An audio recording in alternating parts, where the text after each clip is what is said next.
Hello, वर्षा रेसिपीजमध्ये तुमचं मनापासून स्वागत करते फ्रेंड्स. तर मासवडी सगळेच करतात, परंतु जुन्नर स्पेशल आई आजीच्या हातची पारंपरिक पद्धतीने आज मासवडी तुम्हाला मी दाखवत आहे. सो व्हिडिओ आज स्किप न करता पूर्ण बघा. आणि ही मासवडी बघा, एकदा अशा पद्धतीने बनवली ना तर तुम्ही सारखंच असं बनवाल आणि एक सोडून दोन भाकरी खाल, एवढी टेस्टी आणि रुचकर लागते. तर तुम्ही बघताय किती छान ह्या मासवड्या तयार झालेल्या आहेत बघा. तर फार वेळ लागत नाही, अगदी स्टेप बाय स्टेप मी तुमच्यासोबत हा व्हिडिओ शेअर केलेला आहे.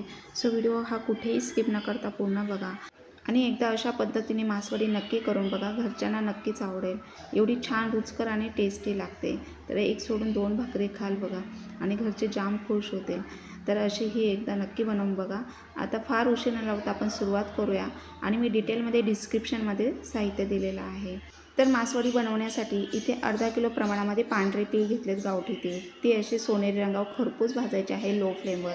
ते काढून घेतले एका ताटामध्ये. नंतर खोबऱ्याचे काप करून घेतले. खोबरं पण अर्धा किलो प्रमाणामध्ये घेतलं. ते सुद्धा असं खरपूस सोनेरी रंगावर भाजून घ्यायचं आहे. त्यानंतर लसूणसुद्धा इथे 100 ग्रॅम घेतलेला आहे. तो सुद्धा सोलून घ्यायचा आहे. गावठी लसूण घेतलेला आहे. सोलून घेतल्यानंतर आता इथे बघा, खोबऱ्याचे काप हे सोनेरी रंगावर खरपूस असे नॉर्मल गॅसवर भाजायचे आहे. त्यानंतर इथे गरगरीत असं हे मिक्सर जारमध्ये वाटून घ्यायचे पांढरे तीळ.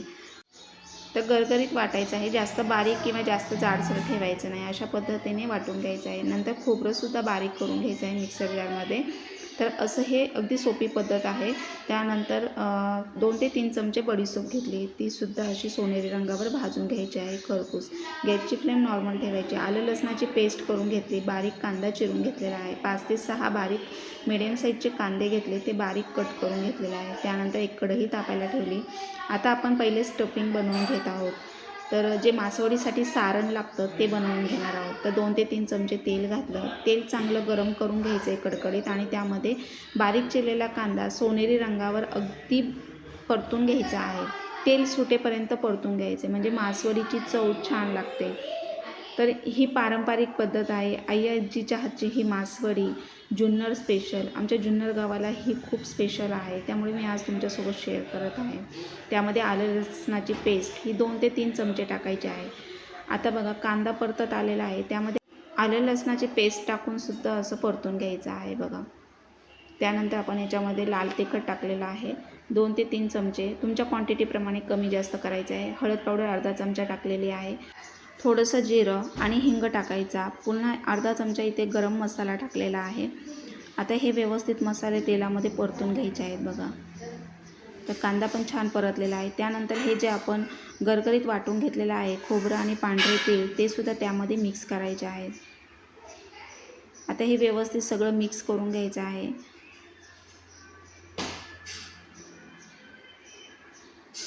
गॅसची फ्लेम नॉर्मल ठेवायची आहे आणि नंतर सगळं मिक्स करून झाल्यानंतर त्यामध्ये चवीनुसार मीठ टाकायचं आहे.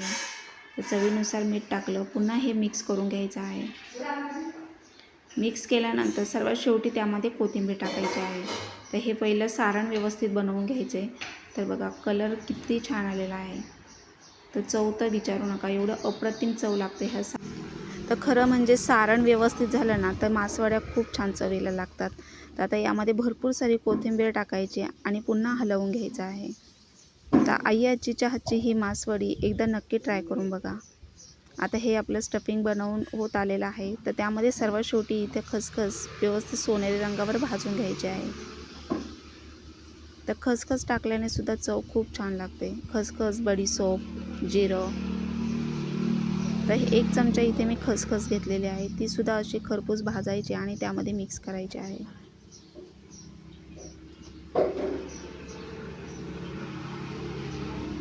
तर ही मासवडी बघा, अगदी जुन्नर स्पेशल आहे आणि एकदा जर तुम्ही बनवले तर कधी पण तुम्ही बनवू शकता. पाहुणे आले किंवा काही तुम्ही सणालासुद्धा बनवू शकता किंवा अशीही तुम्ही खायला बनवू शकता. एवढी छान चविष्ट आणि रुचकर बनते. यासोबत बाजरीची भाकरी खूप छान लागते.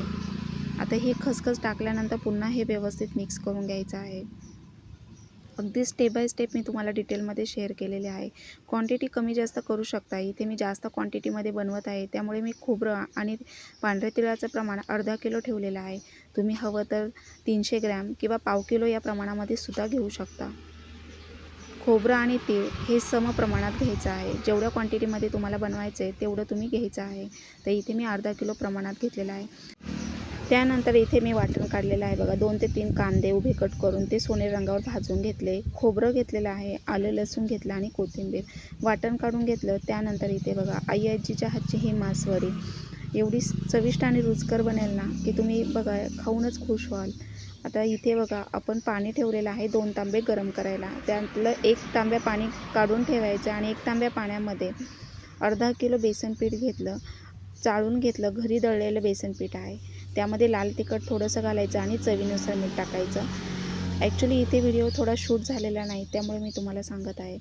तर त्या पाण्यामध्ये बघा आपण जे पिठलं बनवतो त्या पद्धतीने आपल्याला हे पीठ हटवून घ्यायचं आहे. हे व्यवस्थित शिजवून घ्यायचे, झाकण ठेवायचं, छान हटवून घ्यायचं आहे बघा. बेसन पीठ पाण्यामध्ये मिक्स करायचं आणि त्यामध्ये ओतायचं म्हणजे गोळ्या किंवा गाठी होत नाहीत आणि मग प्लेन असं हे पीठ शिजलं जातं आणि मासवडी बनायला सोपं जातं. आता हे हटून घ्यायचं आहे. मेन कसरत इथे पीठ बनवण्याची आहे आणि सारण एकदा चविष्ट बनलं आणि पीठ व्यवस्थित शिजलं तर मासवडी कुठेही बिघडत नाही. आता हे बघा पोळपाटावर एक कॉटनचा फडका घ्यायचा आणि त्यावर गरमच असं जेवढं साईजची मासवडी बनवायची तेवढं पीठ तिथे काढून घ्यायचं आहे टोपातून. गरमच आपल्याला हे असं हाताच्या साहाय्याने पसरवून घ्यायचं आहे.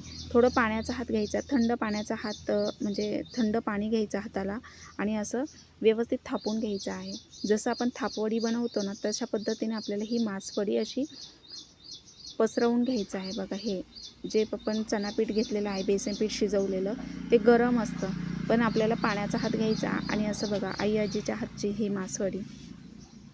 तर हे जुन्या पद्धतीने अगदी पारंपरिक पद्धतीने अशा पद्धतीने बनवली जाते.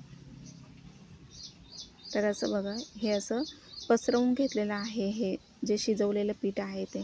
आता त्यावर आपल्याला हे व्यवस्थित जे आपण स्टफिंग बनवलेलं आहे ते सारण असं पसरवून घ्यायचं आहे. अगदी सारखं पसरवल्यानंतर मासवडी अगदी एकसारखी होते आणि चवीला खूप छान लागते. तर मेन कसरत पीठ शिजवण्याची आहे. पीठ व्यवस्थित शिजवायचं म्हणजे मासवडी तुटली जात नाही. आणि त्यानंतर हे सारण पसरवल्यानंतर अगदी कडेने हे जे आपण कॉटनचा फडका अंथरलेला आहे तो असा पुढे घ्यायचा आणि मासवडी आतमध्ये फोल्ड करत चालायचं आहे.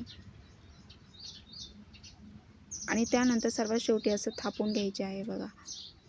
तर दोन्ही हाताच्या साहाय्याने अगदी मासळीसारखा आकार असतो म्हणून मासवडीला मासवडी नाव पडलेलं आहे. तर अशा पद्धतीने झालेलं आहे. ते प्लेन करून घ्यायचं. जरी सारण थोडंसं साईडला बाहेरचं आलं तरी ते व्यवस्थित असं प्लेन करून घ्यायचं आहे आणि अलगद अशी ताटामध्ये काढून ठेवायची आहे आणि थंड झाल्यानंतर कापायची. मी तुम्हाला पुढे दाखवलेलंच आहे व्हिडिओमध्ये. आता हे एकसारख्या बनवून घेतलेल्या आहेत आईने. तर हे बघा अशा पटपट होतात. पाण्याचा हात लावायचा, थंड पाण्याचा, आणि असं कॉटनच्या फडक्यावर थापून घ्यायचे आहे. असं जरी कडेचं सारण जरी बाहेर आलं तरी ते नंतर कट करताना मी पुढे तुम्हाला दाखवलंच आहे की साईडचा जो भाग आहे अगदी शेवटचा तो आपल्याला जो रस्सा बनवतो आपण तर त्या रस्स्यामध्ये आपल्याला ते मिक्स करायचं आहे. तर आता इथे बघा आपण रस्सा बनवणार आहोत. तर एक टोप तापायला ठेवला. टोपामध्ये 2 ते 3 चमचे तेल घालायचं आहे. तेल कडकडीत गरम करून घ्यायचं. त्यामध्ये बघा जिरी टाकायची आहे. जिरी चांगली तडतडून द्यायची. नंतर मोहरी टाकायची आहे. नंतर फ्रेश कढीपत्त्याची पानं टाकायची आणि जे आपण वाटण वाटलेलं आहे ते सुद्धा तेलामध्ये चांगलं परतून घ्यायचं आहे. पण आपण त्या अगोदर मसाले टाकलेले आहेत. आता मसाले 2 ते 3 चमचे लाल तिखट टाकलेला आहे. 1 चमचा गोडा मसाला टाकलेला आहे जो आपण वर्षभरासाठी बनवतो तो. त्यानंतर इथे हळद पावडर टाकलेली आहे. तर खडा मसाला तुम्ही टाकू शकता, पण इथे मी गरम मसाल्याचा वापर केलेला आहे त्यामुळे खडा मसाला तुम्ही टाकू शकता वाटणामध्ये. आणि बेताने टाकायचं म्हणजे खाल्ल्यानंतर जळजळ वगैरे होत नाही. नंतर जे वाटण वाटलेलं आहे ते तेलामध्ये व्यवस्थित मसाले टाकल्यानंतर परतून घ्यायचं आहे पुन्हा, म्हणजे कलर खूप छान येतो. तेलाचं प्रमाण तुम्ही कमी जास्त करू शकता. इथे फार स्पायसी किंवा जास्त तरी अशी नको आहे म्हणून मी थोडंसं बेताने तेल टाकलेलं आहे. तुम्ही हवं तर तेल जास्त क्वांटिटीमध्ये टाकूनसुद्धा तरी करू शकता. तर आता हा मसाला बघा तेलामध्ये व्यवस्थित परतून घेतलेला आहे. त्यानंतर जे वाटणाचं पाणी वगैरे आहे आणि त्यामध्ये आपण जे मासवडीच्या साईडच्या कडा आहे त्यानंतर टाकणार आहोत. तर आता इथे जे बेसन पिठाचं सगळं वाटण वाटलेलं होतं तर त्यामध्ये पाणी मिक्स करून यामध्ये ॲड केलेलं आहे. तर जेवढ्या क्वांटिटीमध्ये तुम्हाला रस्सा बनवायचा आहे तेवढं पाणी त्यामध्ये घालायचं आहे आणि गॅसची फ्लेम अगदी कमी ठेवायची आणि लो फ्लेमवर उकळी घ्यायची आहे. आता इथे फोडणीला दिलेला आहे रस्सा. आता त्यामध्ये चवीनुसार मीठ टाकायचं आहे. त्यानंतर बघा आता ह्या थंड झालेल्या आहेत मासवड्या. आता इथे आई साईडच्या ज्या कडा आहेत त्या आपल्याला त्या रश्श्यामध्ये ॲड करायच्या आणि मधला जो आहे हे मासवडी हे व्यवस्थित क्रॉसमध्ये अशी कापून घ्यायची आहे. तर हे साईडचा जो भाग आहे तो रश्श्यामध्ये टाकायचा म्हणजे बाजरीच्या भाकरीबरोबर खाता येतो. आता इथे बघा मासवडी तयार झालेली आहे. एका ताटामध्ये सगळ्या काढून घेतलेल्या आहेत. तर अशा थंड झाल्यानंतर कापायच्या, नाही तर मग तुकडे जास्त पडतात. आणि जे साईडचे जे तुकडे झालेले आहेत किंवा साईडच्या ज्या कडा आहेत त्या रश्श्यामध्ये टाकायच्या म्हणजे प्लेन रस्सा आणि त्यामध्ये साईडच्या ह्या मासवडीचा जो भाग आहे तो कट करून त्यामध्ये टाकायचा आहे. म्हणजे चवीला रस्सा छान लागतो आणि गरमागरम बाजरीच्या भाकरीसोबत सर्व करायचं. तर आता ह्या मासवड्या एवढ्या जास्त क्वांटिटीमध्ये मी बनवल्यात. तुम्ही हवं तर त्याचं प्रमाण मी तुम्हाला व्हिडिओमध्ये सांगितलेलंच आहे. त्याचं प्रमाण तुम्ही कमीसुद्धा घेऊ शकता. तर एवढ्या ह्या जुन्नर स्पेशल मासवड्या तयार झालेल्या आहेत बघा. तर खायला खूप रुचकर आणि चविष्ट लागतात. एकदा नक्की अशा आई आजीच्या हातच्या बनवून बघा. आता रस्सासुद्धा तयार झालेला आहे. अधूनमधून हलवायचा आणि त्यामध्ये हे जे साईडच्या कडा आहेत त्या मी त्यामध्ये ॲड केलेल्या आहे. तर झाल्यात ना छान. नक्की ट्राय करून बघा. चॅनलवर नवीन असाल तर लाईक करा, सबस्क्राईब करा, बाजूचं बेल आयकॉन ऑलवर सेट करा म्हणजे तुम्हाला अशा छान छान माझ्या गावाकडच्या रेसिपी पाहायला मिळतील. तर अशा पद्धतीने ह्या मासवडी तयार झालेल्या आहे. तर चिकन मटनला मागे टाकेल असे हे मासवडी चवीला छान लागतात आणि गावाकडे अगदी स्पेशल आहे बघा. तर आता रस्सासुद्धा छान उकळी आलेली आहे. तर इथे आई अशी रस्सा अधूनमधून हलवते बघा. तर भाकरी पण छान गरमागरम अशा तयार झालेल्या आहेत. बाजरीची भाकरीसोबत खूप छान लागते मासवडी. तर आता मासवडीचा रस्सा, त्यामध्ये अशी मासवडी, लिंबू, कांदा आणि बाजरीची भाकरी नक्की ट्राय करून बघा.